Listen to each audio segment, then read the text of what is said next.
Greedy Farmer and the Golden Egg. Once in a small village, a poor farmer named Ramu lived with his wife and children. Despite working hard on his small farm, he remained poor. One day, while working in his field, Ramu found a golden egg. Overjoyed, he took it home and showed his wife. They decided to sell it in the market. The next day, Ramu sold the egg to a rich merchant and received a large sum of money. With their newfound wealth, Ramu and his wife bought a bigger house, new clothes, and better food. But soon, greed took over.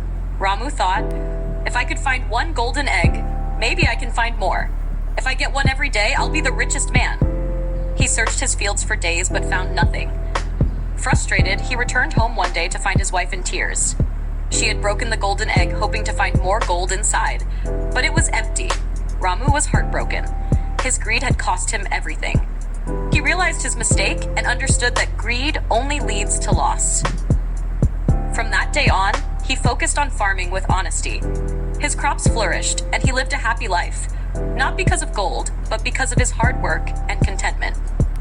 Moral of the story: greed is a curse. Be grateful for what you have and trust in hard work instead of chasing